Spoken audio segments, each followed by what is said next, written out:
Everyone, आज मैं संगीता आप लोगों के लिए इस वीडियो का जो धात्री अवस्था में पोषण चल रहा है हमारा, उस धात्री अवस्था का दूसरा पार्ट लेके आई हूँ। कल मैंने आप लोगों को ये बताया था कि धात्री अवस्था क्या होती है। जो माँ अपने बच्चे को स्तनपान कराती है उस अवस्था को हम क्या कहते हैं, धात्री अवस्था कहते हैं। जो शिशु के जन्म के साथ 1 वर्ष तक की अवस्था नॉर्मली मानी जाती है और इसके बाद भी कहा जा सकता है जब तक माँ अपने बच्चे को स्तनपान कराती रहती है। कल मैंने आपको 2 चीज़ें बताई थी। एक तो माँ के लिए स्तनपान कराना लाभदायक क्यों होता है, और दूसरा मैंने आप लोगों को बताया था कि स्तनपान कराने से माता को लाभ और साथ में बच्चे को लाभ और कम दूध स्त्रवण के कारण क्या है। दोनों टॉपिक मैंने अच्छे से क्लियर किए थे।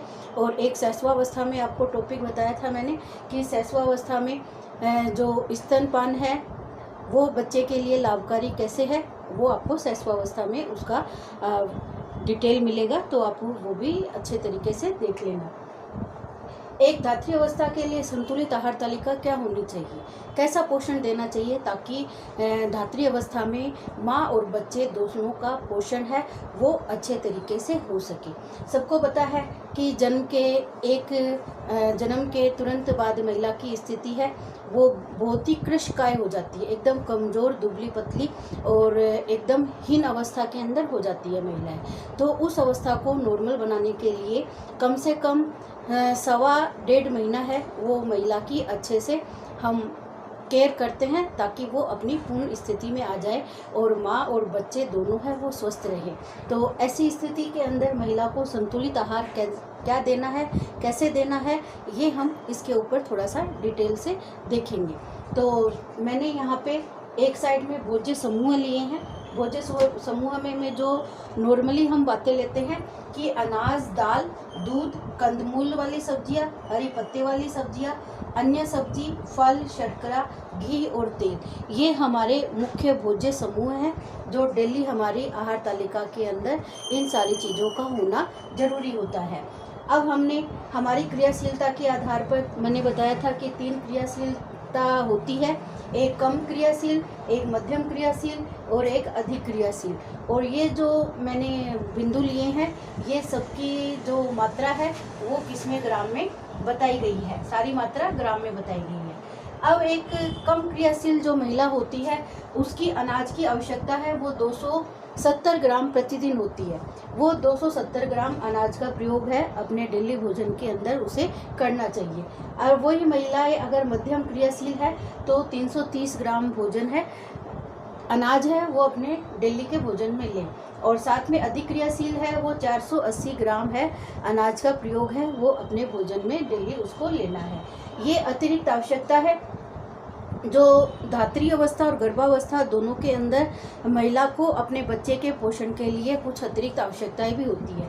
तो इसमें प्लस 30 ग्राम यानी 1 इकाई अनाज है वो अतिरिक्त बच्चे के पोषण के लिए ज़रूरी होता है, इसलिए उसके नॉर्मली भोजन के साथ साथ प्लस 30 है वो उसके भोजन में होना ज़रूरी होता है। दूसरा बिंदु हमने दाल लिया है। आपको दाल का जो मुख्य कार्य था वो मैंने आपको बताया था कि दाल है वो वृद्धि और विकास करने के लिए ज़रूरी होता है, साथ में जो पुराने ऊतकों की टूट फूट है उनके निर्माण के लिए ज़रूरी होता है। और धात्री अवस्था के अंदर जो जैसे ही महिला का बच्चे का जन्म होता है तो उसके अंदर इस चीज़ की काफ़ी प्रोटीन की आवश्यकता होती है उसको पुनर्निर्माण अपने शरीर को बनाए रखने के लिए। तो इसलिए जो कम क्रियाशील है उसको 60 ग्राम दाल का प्रयोग डेली करना है, और मध्यम क्रियाशील है उनको 75 ग्राम, और अधिक क्रियाशील है उनको 90 ग्राम, और अतिरिक्त आवश्यकता यानी 60 है जो इनमें सब में प्लस करके जोड़ी जाती है। इतनी उसे दाल प्रतिदिन अपने भोजन में शामिल करनी है। साथ में दूध है, दूध 300 ग्राम नॉर्मली आपको चाहिए ही चाहिए, और साथ में गर्भावस्था या धात्री अवस्था है तो प्लस 200 ग्राम दूध की आवश्यकता उसे और हो जाती है, यानी कुल मिला के उसे 500 ग्राम दूध है वो अपने भोजन के अंदर शामिल करना है। इसी तरीके से कंदमूल वाली सब्जियां हैं। कंदमूल वाली सब्जियां जो खनिज लवण, प्रोटीन, लोह तत्व आदि से भरपूर हो रही है।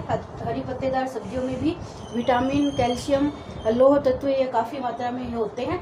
तो तो इस अवस्था के अंदर महिला को काफ़ी मात्रा में खनिज लवणों की, विटामिनों की, लोह तत्व, कैल्शियम आदि की आवश्यकता होती है। तो इनके भोजन में कंदमूल वाली सब्जियां 200-200 ग्राम प्रतिदिन होनी चाहिए। साथ में हरी पत्तेदार सब्जियां हैं वो 100-100 ग्राम होनी चाहिए, और प्लस 50 और ग्राम आप इसमें और कर सकते हो। अन्य सब्जियां हैं वो कम क्रियाशील में 100 ग्राम, अधिक और मध्यम क्रियाशील में 200-200 ग्राम उसके साथ सब्जियां होनी जरूरी है। फल है उसे डेली एक फल खाना है, और 1 इकाई इसकी और फल की बढ़ जाती है। इसी तरीके से शर्करा है वो कम क्रियाशील महिला के लिए 20 ग्राम, मध्यम के लिए 30 ग्राम और अधिक क्रियाशीलता के लिए 45 ग्राम की आवश्यकता होती है। घी तेल है वो 20, 25 और 30 और प्लस 10 इसकी अतिरिक्त आवश्यकता और होती है। इसके साथ साथ मैं आप लोगों को ये बताना चाहूँगी कि गर्भावस्था के अंदर जो शुरू का 1 महीना होता है उसके अंदर महिला को काफ़ी वसा और शर्करा दोनों से युक्त शुद्ध देशी घी के अंदर व्यंजन है, और जिसमें ड्राई फ्रूट काफ़ी अधिक, लौंग, सौंठ, घी, अजवान इस तरीके का भोजन मिक्स करके महिला को दिया जाता है, ताकि उससे बच्चे का पोषण है, स्तर है वो भी अच्छा होता है। साथ में महिला के अंदर दुग्ध निर्माण की प्रवृत्ति है वो भी अधिक से अधिक मात्रा में देखी जाती है। इसलिए पहले के जो मुख्य 1 महीने का समय होता है उसके अंदर महिला को काफ़ी दूध, शर्करा और अजवाइन इस तरीके का भोजन, लौंग, सौंठ, गोंद, ये भोजन उच्च कैलोरी और उच्च प्रोटीन के स्रोत होते हैं जो महिला के भोजन में देना बहुत ही ज़रूरी होता है, ताकि अपने वो शारीरिक विकास को सुचारू रूप से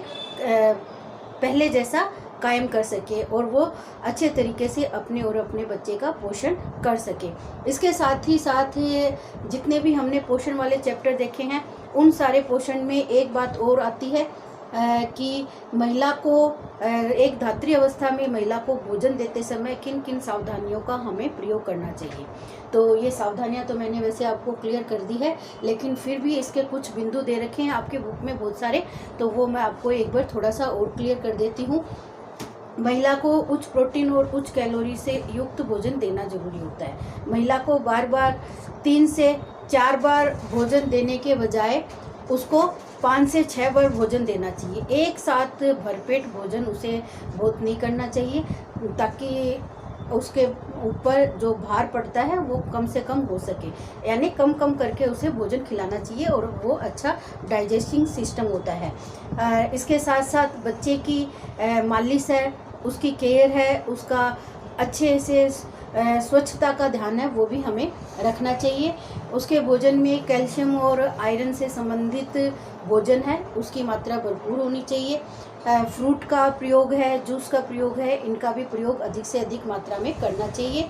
कम मसाले वाला नॉर्मली सादा सात्विक भोजन होना चाहिए, और मिश्रित अनाजों का प्रयोग, अंकुरीकरण अनाजों का प्रयोग, खमीरीकृत अनाजों का भोजन का प्रयोग है वो उसके भोजन में ज़्यादा होना चाहिए, ताकि उसका डाइजेस्टिंग सिस्टम है वो भी अच्छे तरीके से हो सके। तो ये बहुत सारे ऐसे बिंदु हैं जो एक महिला के विकास के लिए और बच्चे के विकास के लिए दोनों के लिए ज़रूरी है, और महिला और बच्चा दोनों स्वस्थ रहे इसकी भी हमें विशेष रूप से देखभाल करना जरूरी है। तो इन बिंदुओं के ऊपर आपको ध्यान देना जरूरी है। तो आपको ये वीडियो कैसा लगा आप कमेंट करके बता सकते हो। आपको अगर कोई भी बिंदु या कोई ऐसा शब्द है जो समझ में नहीं आया हो तो वो भी आप कमेंट करके या कॉल करके आप पूछ सकते हो मेरे से। डायरेक्ट आप मेरे से व्हाट्सएप से जुड़ सकते हो, और ऐसी जानकारी है वो मैं आप लोगों को किसी भी माध्यम से प्रोवाइड करवाऊंगी और आपका जो टॉपिक है वो क्लियर करती रहूँगी। ऑल द बेस्ट बच्चों।